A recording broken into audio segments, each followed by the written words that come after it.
Welcome to class. Today we are talking about our final topic before the midterm exam, that is linear functions.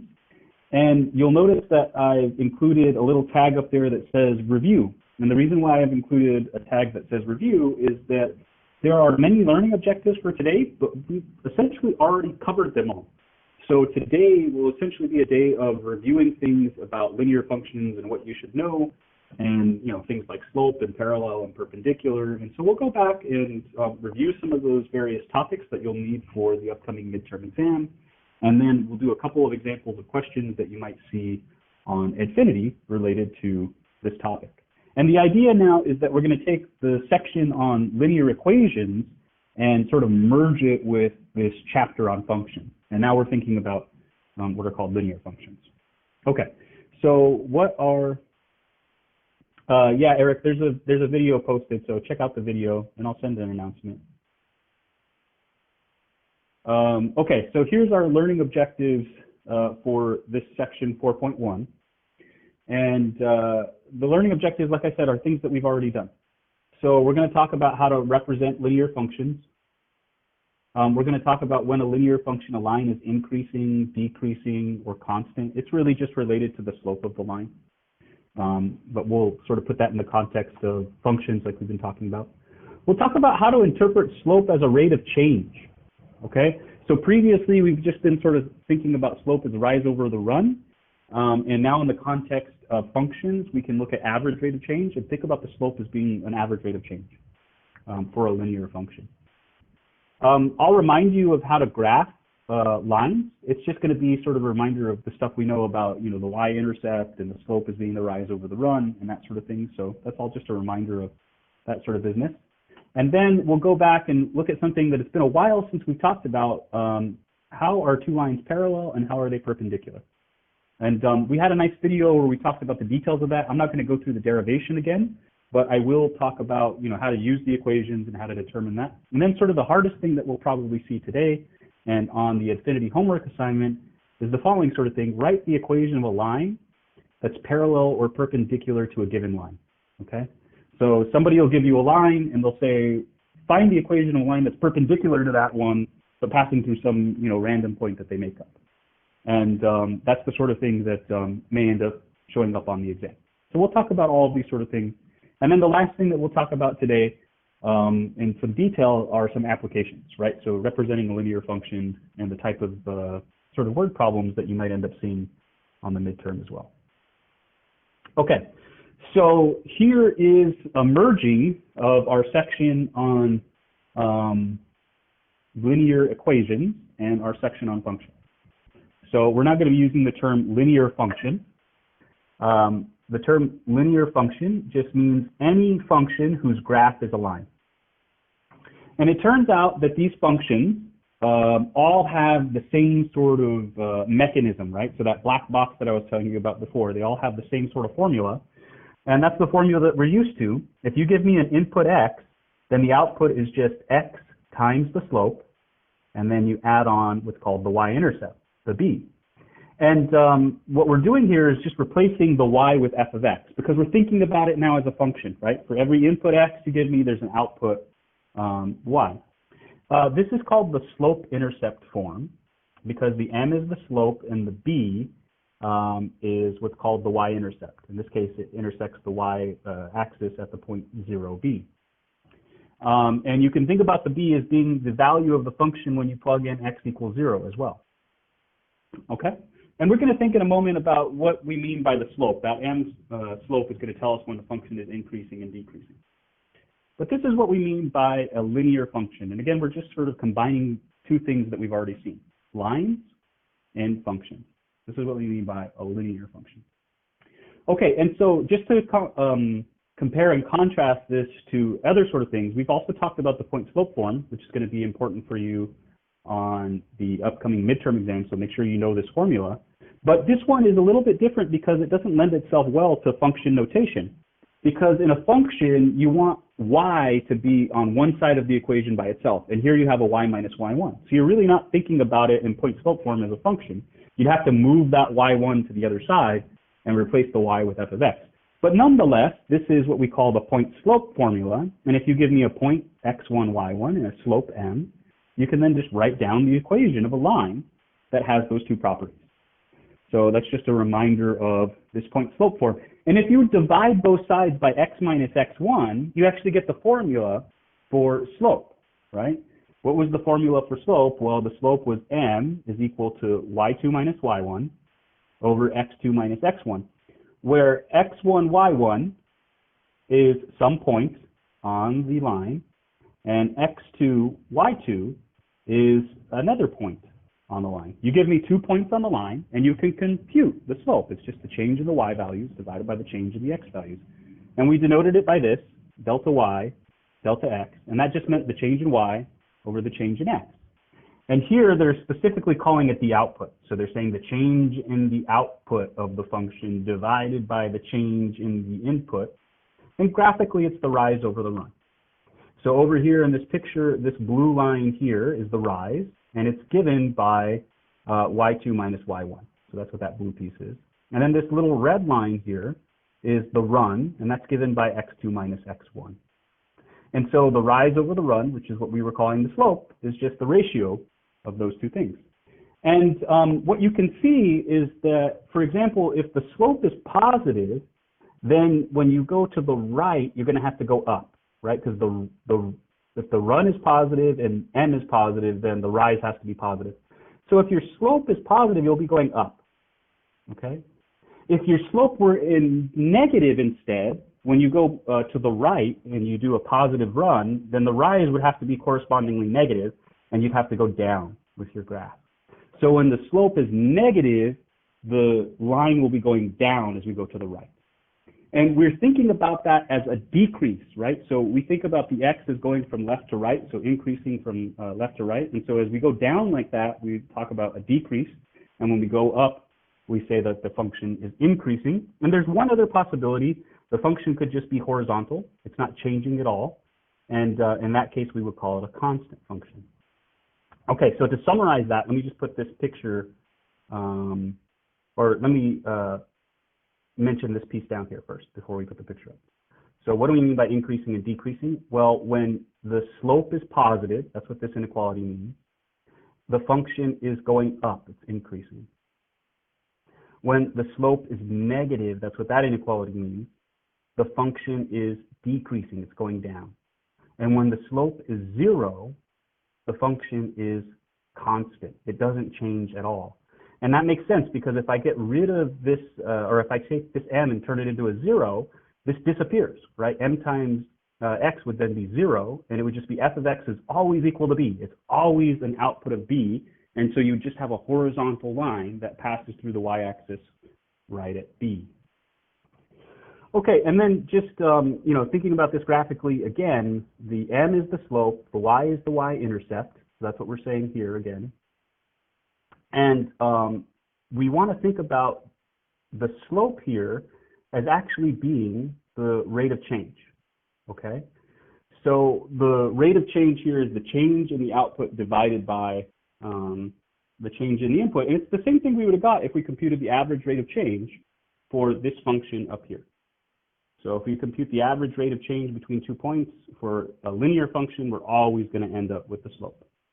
Okay, so here's what the picture looks like, right? If it's increasing, as we go to the right, it will go up. That's positive slope. If it's decreasing, it'll go down as we go to the right. That's a decreasing linear function. And then the other possibility is that it's not increasing or decreasing at all. It's staying constant. So it looks like this. Okay, so if you're following along, there's a fourth line that I did not include in this picture, right? What kind of line am I missing here? What's the other possibility for a line?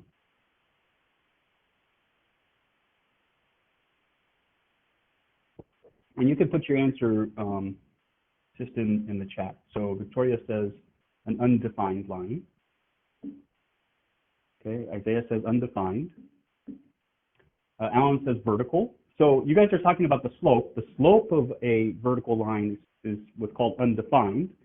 But I think Alan has the right answer here. It's actually what we're missing is the vertical line. We've got the horizontal line there with slope 0, but we don't have a vertical line. And why are we not including a vertical line in the examples here? Can somebody, I mean, this is piecing together some stuff from chapter 4, right? What are we looking at here? And I'm going to highlight something. So yeah, there is no slope in that case, but I want to highlight something here that is important. This is a increasing function, decreasing function, and a constant function. What's the issue with so the issue here, as Eric's pointing out, is that a vertical line is not a function. It doesn't pass the vertical line test. It intersects that vertical line in infinitely many spots, right? So there's not one single y value for that vertical line. It doesn't pass the vertical line test, and therefore it's not a function. And what we've been talking about in this last example here were linear functions, the f of x, okay? So we're missing a function here, or we're missing a line because it's not a function, right? We're missing that vertical line because it doesn't have a function. Nonetheless, we'd still like to write down equations. These ones are going to be just this f of x is mx plus b. And again, the b is just where you hit the y-axis, so here or here. So let's talk about the horizontal and vertical lines and what you should know. This is, again, really good review for the upcoming exam. You may be asked to write down the equation of a line, and that line may be horizontal or vertical. Okay, so if we want a horizontal line, it's just a constant function. The slope is 0, so it's f of x is equal to b. And that value of b is exactly where that horizontal line will hit the y-axis, right? You pick the value of b and it moves it up or down. Okay, on the other hand, if you want a vertical line, it's not going to be a function. So you can't write it in the form f of x is equal to something. Instead, what you do is you write an equation like this, x is equal to a. And the solutions to that equation, the set of ordered pairs that satisfy that, are any ordered pair that has an x value of a. So those are just, that's a whole vertical line, okay? And so you write down the equation x equals a. And there's a little bit of symmetry here. If you replace the f of x with y, then horizontal lines are y equals b, and vertical lines are x equals a. And again, the a here is where it'll hit the x-axis, and the b is where the line would hit the y-axis. So you need to be aware that there are some cases where you don't necessarily really want to use y minus y1 is equal to m times x minus x1, okay? Instead of using this guy, you can just jump right up to here if you know it's a horizontal or a vertical line. Either x equals a constant or f of x is a constant. Okay, but again, remember that the vertical line, the slope is undefined, and furthermore, it's not a function at all. Okay. So now the sort of the last theoretical thing I want to remind you of here is the idea of parallel and perpendicular. Okay. So let's just remind ourselves what it means for two lines to be parallel geometrically. So that's what this first sentence is telling us. So two lines are parallel if they never intersect. Okay? You give me two different lines, right? And if they have like sort of slightly different slopes, they'll eventually come up to a point. It may be really far away, but they'll come up to a point where they intersect. Two parallel lines, by definition, are lines that never hit each other, right? They just go off in the same rate of change in the same direction. And the way that we indicate that, or the way that we determine if two lines are parallel, they never intersect, is if they have the same slope. So if you can identify that two lines have the same slope, you know that they'll never intersect. And that's what parallel means. Okay, so the other thing we should be aware of is perpendicular. And so what perpendicular means is that you have two lines that intersect.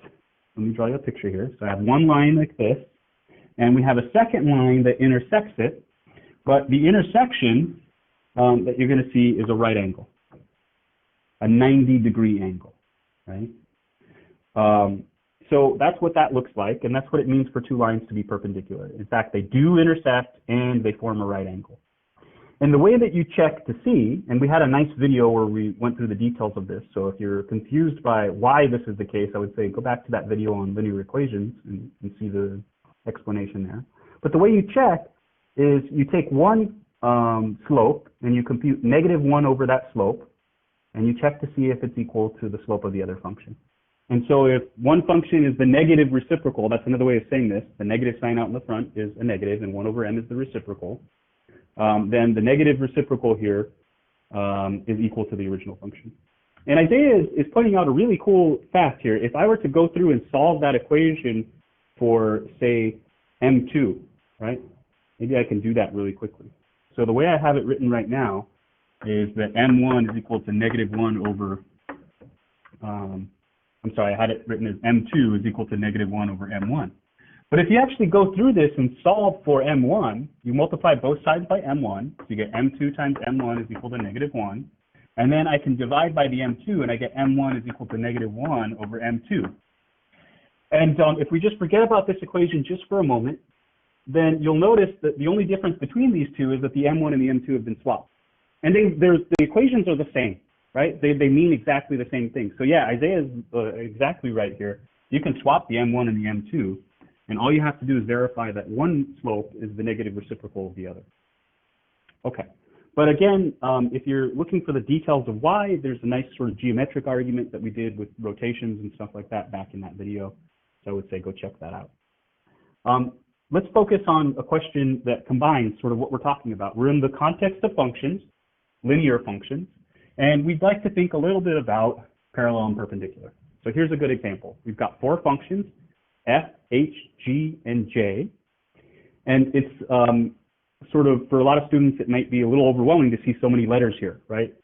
But realize that really all they're saying is they're giving names to the various functions that you're seeing, okay?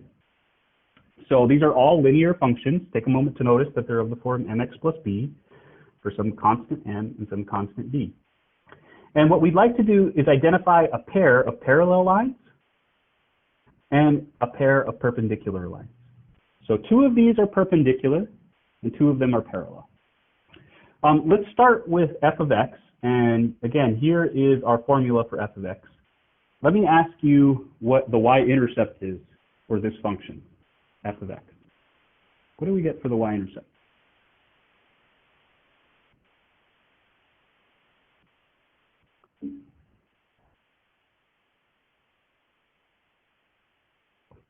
Okay, and it looks like a bunch of people just got booted out and are coming back in.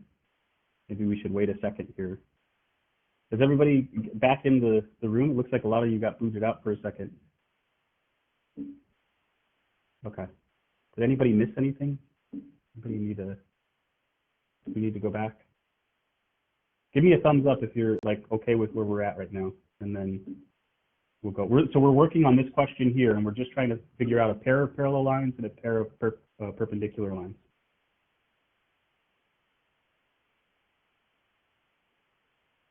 Yeah, I don't know. I mean, my connection looks good over here, but it looked like about a good 10 of you guys got dumped right at the same time. So I don't know if maybe something on campus. Okay, so just give me a thumbs up if you know where we're at. Otherwise, I'll go back, and we have plenty of time, so I can go back and restate the question, right? But if you're good, just give me a thumbs up, and then I'll know we can go from there.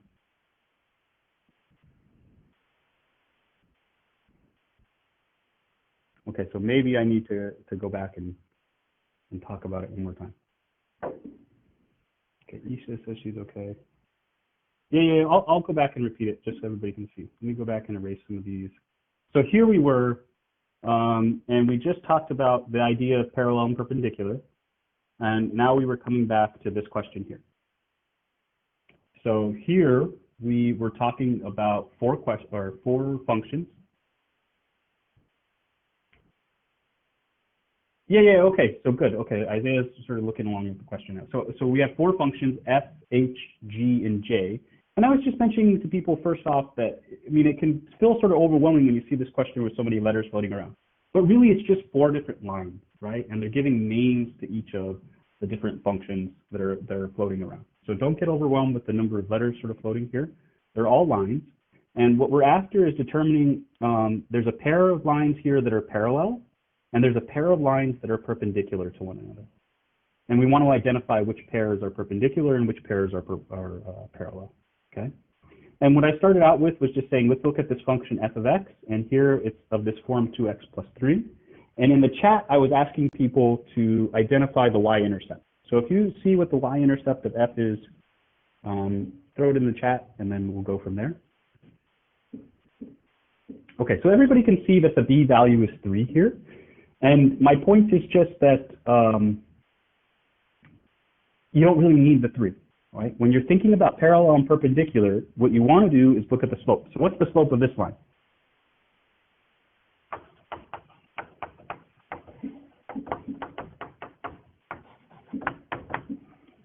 Okay, so everybody's seeing it's the thing next to the 2. And I'm just going to label it M1 because there's going to be a bunch of different slopes floating around. And now what I want you to do is look at the 3 other functions and see if there are any functions that have the same slope. So which one of these functions here has the same slope as f? Okay, so you guys are seeing here that j indeed has the same slope. It's got a 2 there. So the slope of j is also equal to 2, and that tells us that f of x and g of x, sorry, not g of x, and j of x are parallel. Okay, you just have to check to see that the slopes are the same. Okay, so it makes it obvious now which ones are perpendicular. It's just the 2 leftover guys that are perpendicular. But let's go through the details of that. And you could pick either one. So like Isaiah was saying, you could start with either this G here or this H, and you could pick either one. So let's go with the one that's a little bit harder, just so we can see a more detailed piece. And let's figure out what the slope is for G. So what do we have for a slope of G?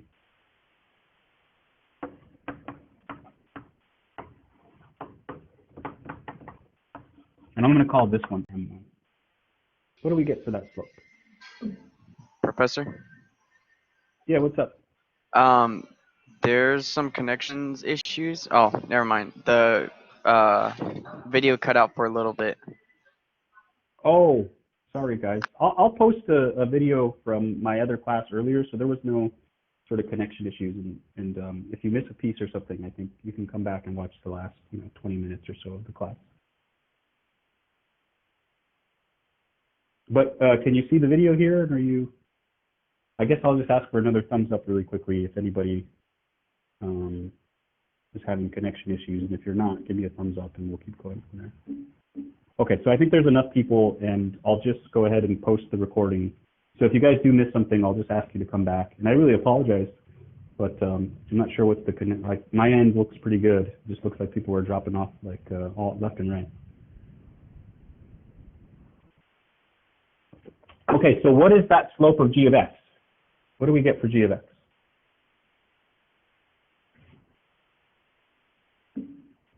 Okay, 1/2, right? So the slope of g of x is 1/2. And what we want to do is compute -1 over that slope. Okay, and we want to check to see, is it actually equal to h? And so here I picked the 1/2 to make things a little bit harder for us. Here that's going to be -1 over 1/2. Okay, and you have to remember that when you divide by a half or you divide by a fraction, it's the same thing as multiplying by the reciprocal. So here, dividing by a half is the same thing as multiplying by 2 over 1. So this is going to be -1 times 2 over 1, or -2. And indeed, the slope of h is, is -2, right? So this tells us, this calculation tells us that we have G and H being perpendicular. So here I'll write that here. So G of X and H of X are perpendicular. And we could have picked the reciprocal in a different way, right? So we could have started with the -2 and computed -1 over M2, like Isaiah was saying, and we would get a -1 over 2 here.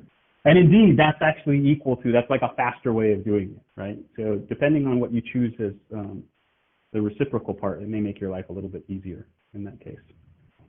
Okay. So again, this was equal to M2, and this ended up being equal to M1. So both of these equations, you don't have to do both, just one of them is enough to tell you that they're perpendicular. Okay, so that's identifying parallel and perpendicular lines. And for the next question, we want to find a line parallel to a given line.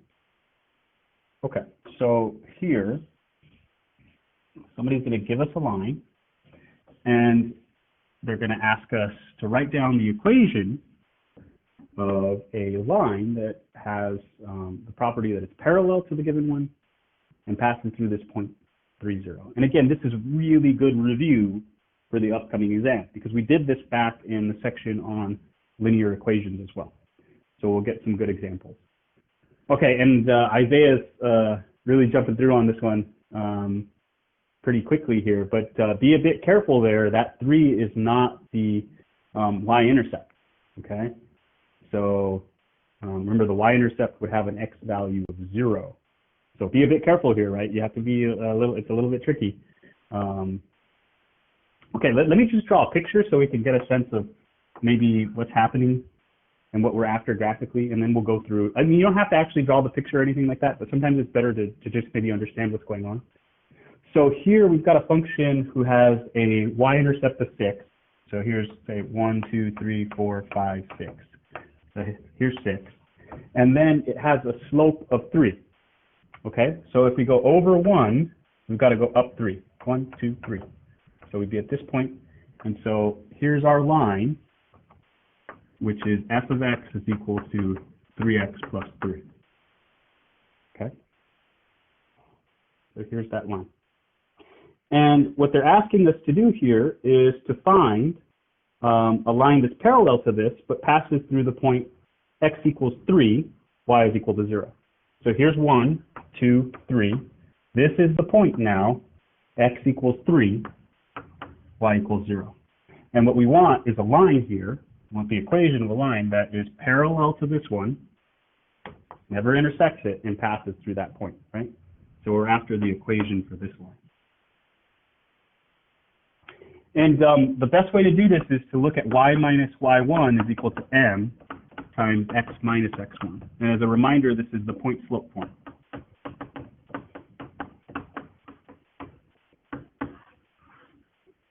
Okay.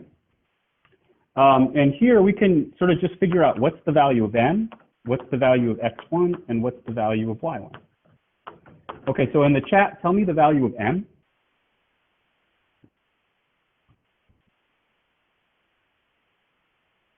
What is the value of m? Okay, everybody's seeing it's 3. And it's 3 because it has to match the same slope as this line. So they're just telling us, yeah, this new line you're interested in has to have a slope of 3. What about x1? What should we use for x1? Sort of a trick question. It's also 3, right? So you should all be chiming in again with another extra 3. It's 3, and you get it from this point right there. There's the x1, and then the y1 is that 0, okay? And they'll usually give you the point. So those 3 pieces of information are enough to write down the equation, right? It's going to be y minus 0 is equal to m, which is 3, times x minus x1, which was 3. Now in this section, we have to be a little bit careful. We've got to solve for the y and write it in terms of a function, because they're really looking for a linear function in this section. And I'll distribute the 3 here, so this is 3x minus 9. And so really the formula here that we're looking for is f of x is equal to 3x minus 9. And this would be the formula for that line there in orange, right? The line that we were interested in. And you'll notice now, I think it was Alan who was asking, this y-intercept is exactly at -9. Okay, cool. And that makes sense because every time we go over 1, we go down 3. So that'd be 3, 6, 9. We go 9 units down. Okay, so just a quick reminder of that one. And notice in this one, once you knew these 3 things, bam, you just plugged it right into the formula, right? And in this case, they were just giving you the values of m, x1, and y1. You may have to work a little bit harder in some questions, okay? So let's look at this one. This is a variation on what we just saw. And now we're interested in something that's perpendicular. Okay, so I think it's the same question, Oh, no. We've changed our line a little bit. It's 3x plus 3, but it's the same point. Okay. So let's again draw sort of a picture of maybe what's happening. In this case, we've got the function 3x plus 3. So it has a y-intercept at 3. 1, 2, 3. That's this point here. And then when we look at the slope is 3. So we go over 1, and we have to go up 3. So that's going to go to 4, 5, 6. And so we get this point here. Over 1, up 3. And then we draw our line in. And again, this is that equation, y equals 3x plus 3. Or f of x is equal to 3x plus 3. Now again, we're going to be interested in that point 3, 0. So here's 1, 2, 3. This is the point 3, 0. And this time around, what we want to do is construct something that's perpendicular to this guy. Okay. So now we're interested in a line that does this. Goes through that point 3, 0, and it's perpendicular to the 1 and y.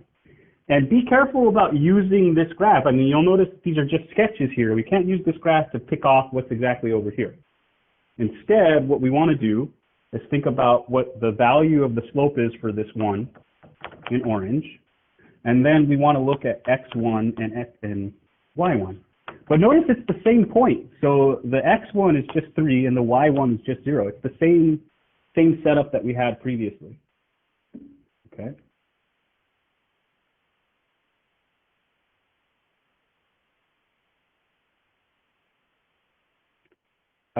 Yeah, that's exactly right, Alan. Yeah, so the x1 is 3 and the y1 is 0. What about the n? The n, we can't just say 3 like we did last time. What is the new slope going to be? Yeah, it's -1 over the slope of the previous line, which is 3. So now this line here in orange has a slope of -1/3, and that makes sense because it's going down, right? I go over 1 and I go down 3. So over 1 and down 3. So that tells us what we can do. We can write down an equation over here. So this is y minus y1 is equal to m times x minus x1. The y1 is still 0. The m is now -1/3, and that's a negative. And then the x1 is still 3. And now we could go through and solve for y. So y is equal to -1/3 x, and -1/3 times 1/3 is going to give us back a value of 1. So my picture here is pretty far off, right? It's pretty far off from really what's happening, and that's because my right angle is not very good, and my lines are not very straight. But anyway, so this is just going to give us our f of x is equal to -1/3 x plus 1. Okay. So be a bit careful about your pictures over here. And it makes sense because it's -1/3, right? So I have to go down and over by 1. Okay, so let's move on to our next question here. And think about sort of the hardest version of a problem like this.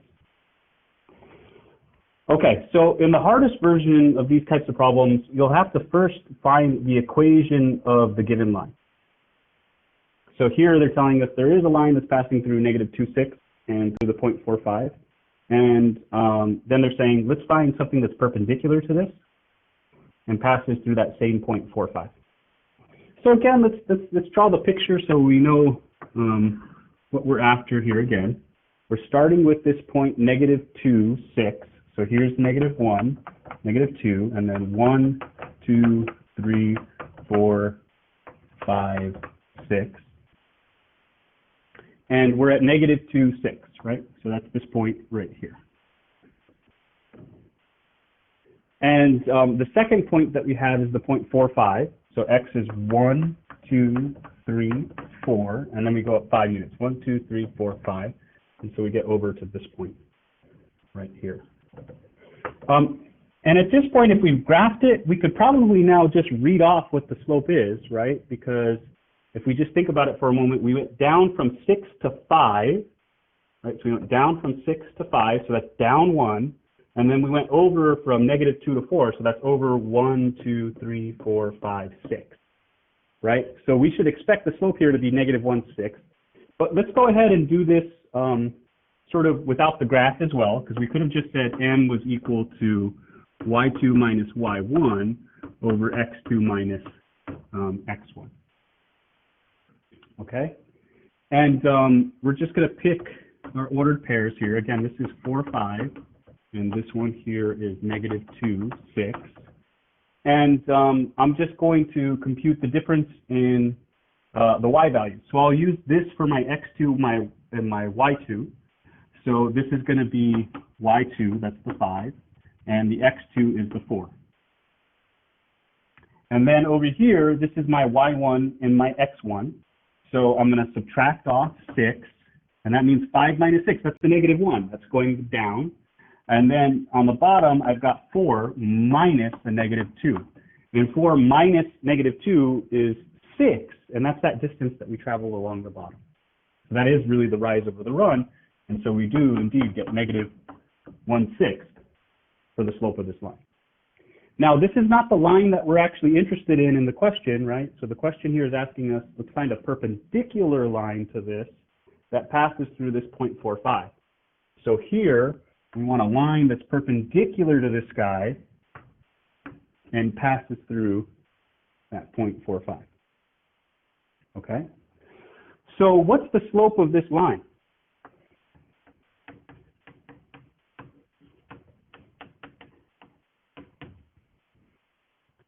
What's the slope of this this perpendicular line?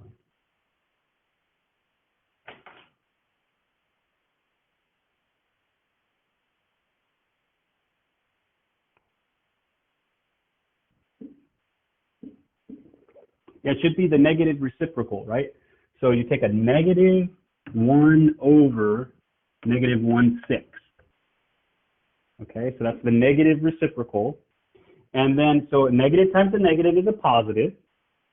And then 1 over 6, when you divide by 1/6, is the same thing as multiplying by 6. So then this is 6. Right? So the slope of this line in yellow is actually 6. So now if we're coming back to this thing, we're going to do y minus y1 is equal to m times x minus x1. And the slope of the line in question, this one in yellow, is 6. So this is going to be y minus something is equal to 6 times x minus something. And be careful, I'm abusing my variables here. This is not the same y1 and x1 that I'm using up there. Okay? So what should I put here? What's my y1 for this? 5, because we're going through this point, right? So that's going to be my 5. And then what about here? What goes there? 4, because that's that second point, 4. And so here is an equation of the line, but in terms of a function, it would be f of x is equal to 6x minus 4 plus 5. So if we solve for the y, we can write it in function form like this. And we could distribute the 6 and solve things, but in infinity, typically this sort of thing will work for you, okay? So if you want to write it as a linear function, you have to solve for the y and replace the y with f of x. Okay, so we've got about 9 more minutes left, and we've got 3 more questions that I want to discuss. And these are related to that first objective. So remember, let me just show you what those objectives were. We wanted to represent functions. We wanted to look at increasing, decreasing, and constant. Remember, that means the slope is positive, negative, or 0. We wanted to think about interpreting the slope as a rate of change. And really, the rate of change is this business where we're thinking about the average rate of change of a function, that formula we used. And anytime we compute the average rate of change of a line, a linear function, we're going to get the slope. So we're thinking of it that way. We just talked about writing the equation of a line. We're going to talk here now about interpreting these things and representing them. So these last 3 questions we look at are how to represent and interpret linear functions. We graphed a bunch of them, and we've talked about parallel and perpendicular. So let's just come back to these, and let's see our good friend Terry. Eric, what are you asking on the exam for which? For when I solved the f of x? Is that what you were asking about?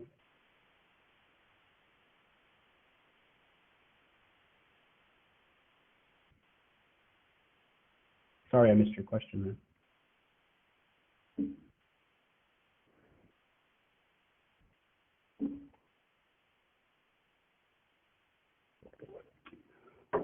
Eric, it really just depends on the format the question is asking you for. If it's just asking you a function, then I wouldn't expect you to solve for it. But if it said something like put it in point-slope form or put it in, you know, like slope-intercept form, then you may have to distribute it out and solve it. So I would just look for whatever it's asking you to put it in a certain form. And if it doesn't say anything, then you don't have to simplify it. Okay? Cool. So in these last 7 minutes, let's talk about our good friend Terry. Terry is on a skiing trip outside of the state of Texas, and he's skiing down a really steep hill. And he has a really nice linear function, E of t, where the E of t is the elevation, and it's measured in feet. And the t is the number of seconds that have gone by. And the formula for this is E of t is equal to 300 minus 70t. And so we can think about this as being sort of a graph, a linear function. Let me put the picture up for you. So the picture should look something like this. This is now, instead of the x-axis, the t-axis. And then the output of the function here, the y value, is this E of t. Okay? And over here, this is elevation in feet.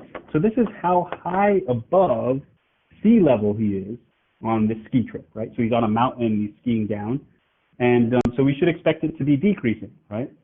And what we had in that equation was the E of t was 3,000 minus 70t. Okay, so what that means is that the y-intercept is at 3,000.